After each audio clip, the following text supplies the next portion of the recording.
പിതാവിനും പുത്രനും പരിശുദ്ധ റൂഹായിക്കും സ്തുതി, ആദ്യം മുതൽ എന്നേക്കും തന്നെ ആമേൻ. ഇന്ന് ഫെബ്രുവരി 6 വെള്ളി. അപ്പസ്തോല പ്രവൃത്തി 1 അധ്യായം 8 വാക്യം. എന്നാൽ പരിശുദ്ധാത്മാവ് നിങ്ങളുടെ മേൽ വരുമ്പോൾ നിങ്ങൾ ശക്തി ലഭിച്ചിട്ട് യെരുശലേമിലും യഹൂദയിൽ എല്ലായിടത്തും ശമരിയിലും ഭൂമിയുടെ അറ്റത്തോളവും എൻ്റെ സാക്ഷികളാകും എന്ന് പറഞ്ഞു. അപ്പസ്തോല പ്രവൃത്തികൾ 1 അധ്യായം 8 വാക്യത്തിൽ യേശു ക്രിസ്തു തൻ്റെ ശിഷ്യന്മാരോട് നൽകിയ വാഗ്ദാനം നമ്മുടെയും ജീവിതത്തിനുള്ള ഒരു ശക്തി വാഗ്ദാനമാണ്.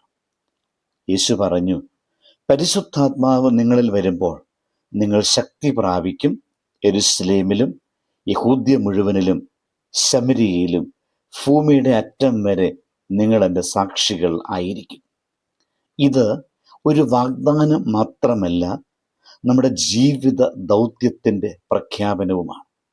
വചനം പറയുന്നു, ശക്തിയില്ലാതെ സാക്ഷ്യമില്ല. ശിഷ്യന്മാർ പഠിച്ചവരായിരുന്നു, യേശുവിനൊപ്പം നടന്നവരായിരുന്നു. പക്ഷേ യേശു അവരോട് പറഞ്ഞു, കാത്തിരിക്കൂ, ശക്തി ലഭിക്കുന്നത് വരെ.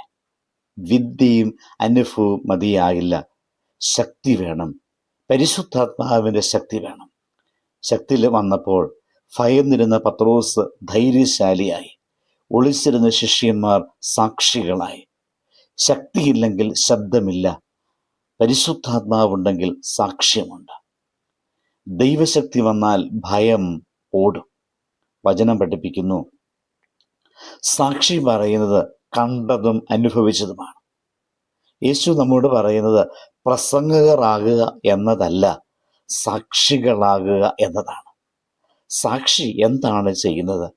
കണ്ടത് പറയുന്നു, അനുഭവിച്ചത് പങ്കിടുന്നു. നമ്മുടെ ജീവിതം തന്നെ സാക്ഷ്യമായി മാറേണ്ടതുണ്ട്. വാക്കുകൾ മാത്രം മതിയാകില്ല, ജീവിതം സംസാരിക്കുവാൻ ഇടയായിത്തീരണം. നമ്മുടെ കുടുംബത്തിൽ, ഇടവകയിൽ, സമൂഹത്തിൽ നമ്മുടെ പ്രവൃത്തികൾ ക്രിസ്തുവിനെ കാണിക്കുവാൻ ഇടയായിത്തീരണം. നാം ഉൾക്കൊള്ളേണ്ട ഒരു സത്യമാണ്, നാം പറയുന്നത് ലോകം കേൾക്കും, നാം ജീവിക്കുന്നത് ലോകം പിന്തുടരും. യേശു പറഞ്ഞു, യെരുശലേമിൽ നിന്ന് യഹൂദിയിലേക്ക് ശമരിയയിലേക്ക് ഭൂമിയുടെ അറ്റത്തോളം സാക്ഷികളാകുക. ഇത് സൂചിപ്പിക്കുന്നത് നമ്മുടെ സാക്ഷ്യം ഭവനത്തിൽ ആരംഭിച്ച് ലോകത്തിൽ എത്തണം. ഭവനത്തിൽ ക്രിസ്ത്യാനി, ദേവാലയത്തിൽ വിശ്വാസി, സമൂഹത്തിൽ സാക്ഷി. ഈ ഒരു അനുഭവം നമ്മൾ ദൈവം ആഗ്രഹിക്കുന്നു. ദൈവം നമ്മോട് ചോദിക്കുന്നു, നീ എൻ്റെ സാക്ഷിയാകുവാൻ തയ്യാറാണോ? നമ്മുടെ ചെറിയൊരു സാക്ഷ്യം പോലും മറ്റൊരാളുടെ ജീവിതം മാറ്റാം. ആയതിനാൽ പ്രിയ സഹോദരങ്ങളെ, പരിശുദ്ധാത്മാവിൻ്റെ ശക്തി സ്വീകരിക്കുക. ഭയം വിട്ട് സാക്ഷികളായിത്തീരുക. നമ്മുടെ ജീവിതം തന്നെ ഒരു സുവിശേഷമാകുക. നമ്മുടെ ജീവിത സാക്ഷ്യം മറ്റുള്ളവരുടെ ആത്മാവ് ഉണർത്തട്ടെ. നമ്മുടെ സാക്ഷ്യം കൊണ്ട് ലോകം ക്രിസ്തുവിനെ കാണട്ടെ.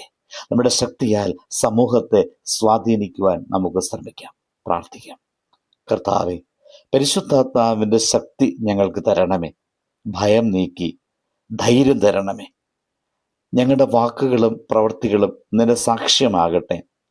ഞങ്ങളുടെ സാക്ഷ്യങ്ങൾ മുഖാന്തരം മറ്റൊരാളുടെ ഹൃദയം സ്പർശിക്കട്ടെ. ഞങ്ങൾ പോകുന്നിടത്തെല്ലാം ക്രിസ്തുവിൻ്റെ പ്രകാശം തെളിയാൻ അനുവദിക്കണമേ. ആമേൻ. ദൈവം അനുഗ്രഹിക്കട്ടെ.